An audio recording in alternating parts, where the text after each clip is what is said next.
આજ રાજકોટ શહેરના આદિ ડેમ પોલીસ સ્ટેશનમાં છેલ્લા 3 દિવસમાં 2 ચીટિંગના બનાવ બન્યા હતા. એ ચીટિંગના બનાવોમાં હકીકત એવી હતી કે એક ગેંગ ઇકો ગાડીમાં સવાર થઈને આવતી હતી અને જે ગ્રામ્ય વિસ્તારમાં વાડી વિસ્તારમાં રહેતા વયોવૃદ્ધ ખેડૂતો હોય છે એમને ઇનામી કૂપન સ્ક્રેચ કરાવતી હતી અને એને સ્ક્રેચ કરાવવાના બદલામાં ઇનામની ચીજ વસ્તુઓ ખરીદ કરવા માટે એને ધાકધમકી આપતી હતી, એની પાસેથી રોકડ રૂપિયા પડાવતી હતી.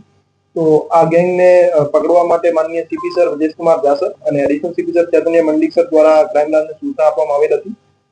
આ સૂચનાની અનુપાલનાના ભાગરૂપે એસીપી શ્રી ભરત બસિયા સાહેબ, પીઆઈ શ્રી ગોંડલિયા સાહેબ, દામોર સાહેબ અને જાદવ સાહેબ દ્વારા અલગ અલગ ટીમો બનાવી એની શોધખોળ ચાલુ કરેલ હતી. કુલ 5 આરોપીઓ રાજકોટ શહેર ક્રાઇમ બ્રાન્ચ દ્વારા આ ગેંગના પકડી પાડવામાં આવેલ છે, જેમાં આરોપીઓ રમેશભાઈ ચાવડિયા, રૂપાભાઈ ચાવડિયા, હિતેશ ચાવડિયા, હિન્દુભાઈ વરુ અને ગોવિંદભાઈ ચાવડિયા, એ 5 આરોપીઓને અત્યારે મુદ્દામાલ સાથે પકડી લીધેલ છે અને આગળની કાર્યવાહી માટે લોકલ પોલીસ સ્ટેશનને હેન્ડઓવર કરેલ છે.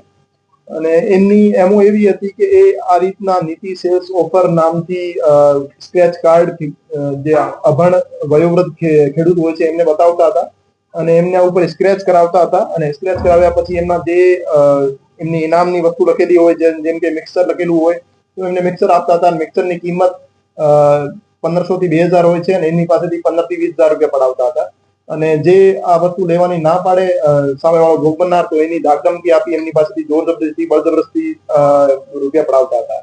તો હું તમામને આ બાબતે માહિતગાર કરવા માંગુ છું કે એવી કોઈ પણ સેલ્સ ઓફર અથવા કોઈ ઇનામી લાલચ આપતી ટોળકીનો આપ શિકાર ના બનો અને એવી કોઈ પણ એમઓથી કામ કરતા માણસો તમારા ધ્યાનમાં આવે તો આપ તરત જ રાજકોટ શહેર પોલીસનો સંપર્ક કરો અથવા 112 ઉપર કોલ કરો.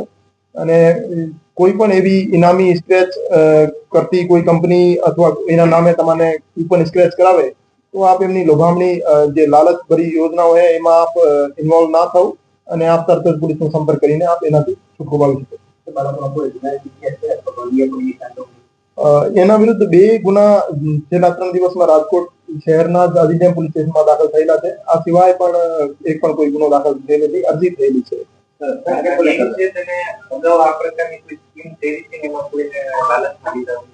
એને કબૂલાત આપી છે કે લાંબા સમય પહેલા જે વાડી વિસ્તારમાં રહેતા ખેડૂતો હોય છે, અભણ માણસો હોય છે, એને એ રીતે લાલચમાં લઈ અને એમને સ્ક્રેચ કરાવતી હતી અને સ્ક્રેચ કરાવ્યા પછી એને વસ્તુ જોઈતી હોય કે ના જોઈતી હોય દબાણ કરીને એમની પાસેથી પૈસા પડાવતા હતા. હજુ સુધી એને 3 થી 4 કબૂલાત આપી છે પણ એના ભોગ બનનાર અમને મળી આવેથી એના વિરુદ્ધ બીજા ગુના અમે દાખલ કરીશું. હા, લાંબા સમયથી આ નીતિ સેલ્સ ઓફર નામથી આ રીતની સ્કીમ ચલાવતા હતા તો એમાં જ આખી વિગત.